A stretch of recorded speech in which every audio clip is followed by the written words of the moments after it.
What's going on, man? It's your boy Pastor Jay. I'm out here sitting, in my front yard, and I'm flabbergasted this morning, if I'm honest with you, because I'll put it like this. I'm gonna ask you a question. If I was to ask you to guess the ethnicity, let's say there was a gang shooting, there was a drive-by where some guys ran up on the street and they shot at a house and accidentally killed two kids that were playing basketball in the front yard, in a shooting. If I told you, if you had to guess, what's the ethnicity of the shooters? Answer that in your head. I got another question for you. What if I was to ask you this? There was 3 random shootings today across the state of Texas at schools, at elementary schools, and 30 children were killed at each campus. And I told you, guess the ethnicity of the shooters. What would your answer be? I find it extremely disheartening when I'm on YouTube or I'm on Facebook and I see and I'm checking out an article about a tragic story that's taking place in the Black community. A tragic story of violence, a tragic story of a murder, of a child getting killed, whatever. Without fail, as I showed just one comment there in the comment, 2 comments. Without fail, I always see someone comment this: usual suspects. What's the demographic this time? Oops, there they go again. I seen a guy just put this: fatigue, alluding to Black fatigue.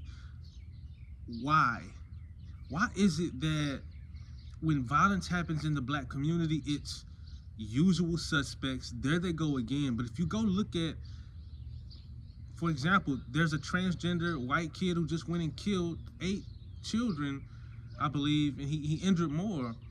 You don't see none of that. You see praying. You see, this is awful. Nobody says usual suspects. There they go again.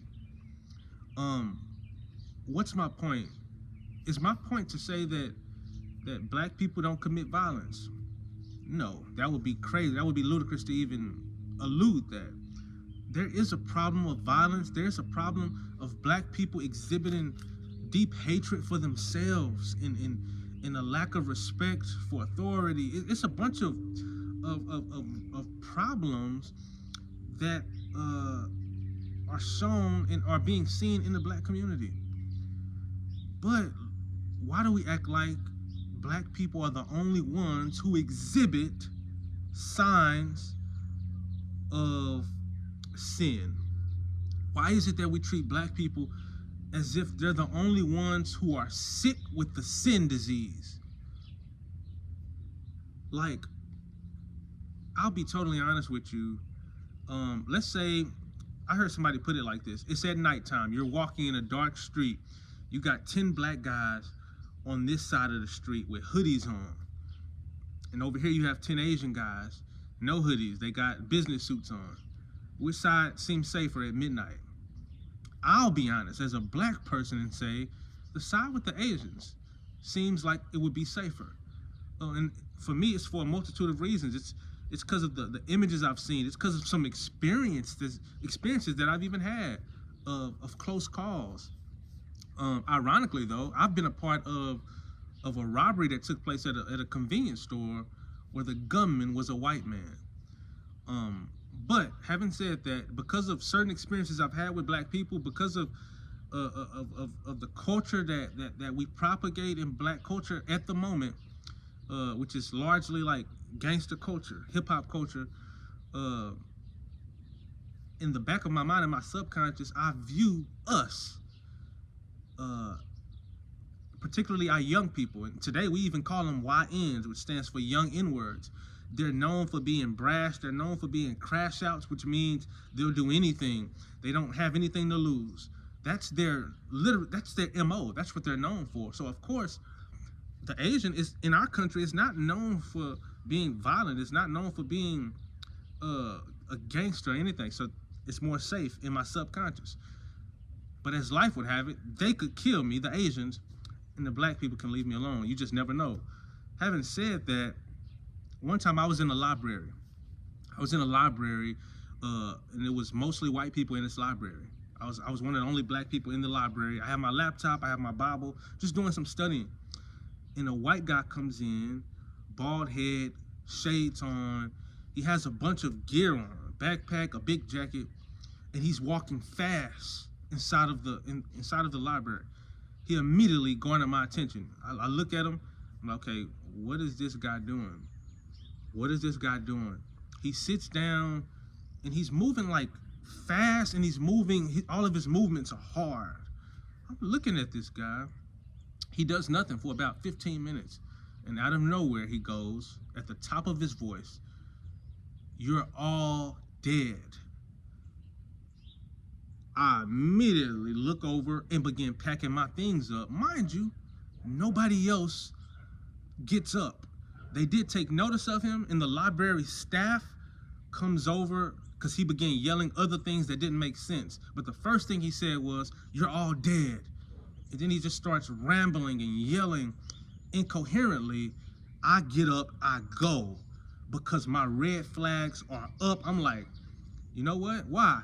Because in my subconscious, in my experience, what I'm seeing on the news is that every time a shooting happens in a public place for absolutely no reason at all, a school, a church, a hospital, usually the perpetrator is a white male.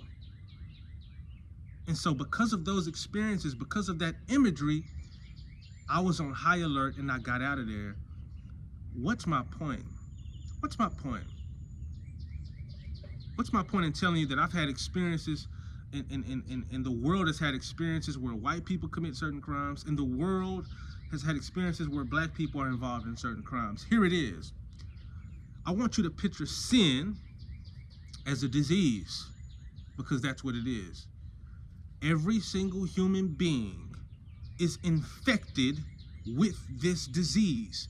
But COVID taught me something important. I had COVID about 3 times. Each time it looked different when I had it. But the first time I ever not received COVID, but when I contracted it, right? I felt fabulous. I felt great. It was a regular Monday morning. I'm going to work, doing my routine, going to get my coffee.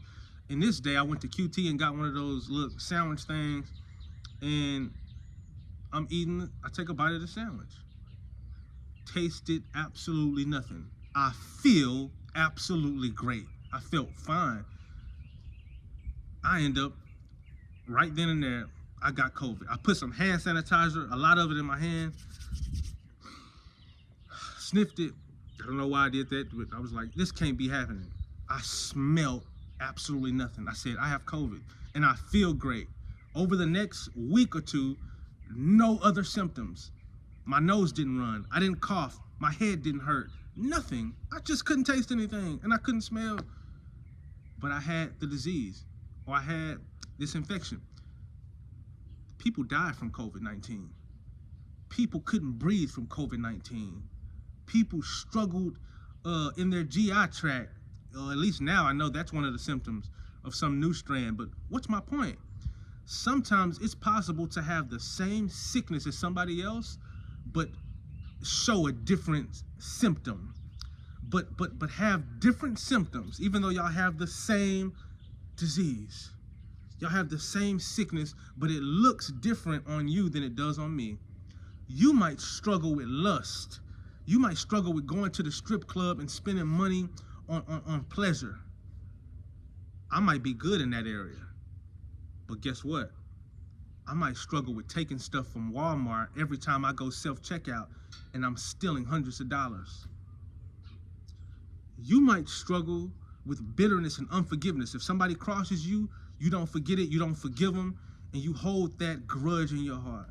I might be good in that area.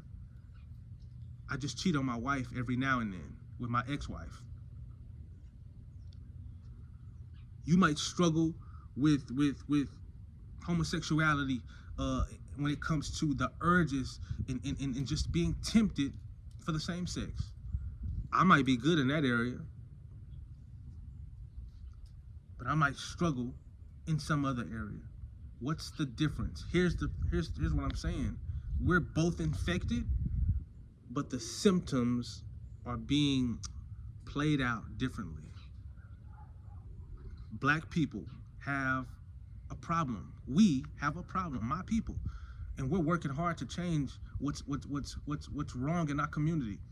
I believe our problems come from somewhere. It's just not, out of nowhere that we have this problem of inner hatred, hating our people, selling dope to our people, killing our people, this competitive nature we have where we want to do better than our people. That comes from somewhere. We don't have the exact same struggle as the Asian, but guess what? The Asian has struggles too. We don't have the same struggles as the European, but the European has struggles too. Black people are not known for going up and just shooting schools up. That's not that's not a symptom that we have, but we shoot each other. We'll kill a kid trying to kill a gangbanger. Don't fall for the race bait. Don't fall for the racism.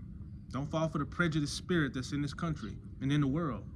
Understand that the European and the African are brothers in Christ, and Christ comes to heal the African's heart just as he comes to heal the German's heart. We need him. Everybody stood at the foot of the cross with blood-stained hands because you and I put Jesus on that cross, because he wouldn't have been there if it wasn't for my sin and yours. That's all I got to say. Comment down below your thoughts on this, man. Stop saying usual suspects. We're all the suspects in Christ's eyes when he hopped on that cross and died for us. I'm gone.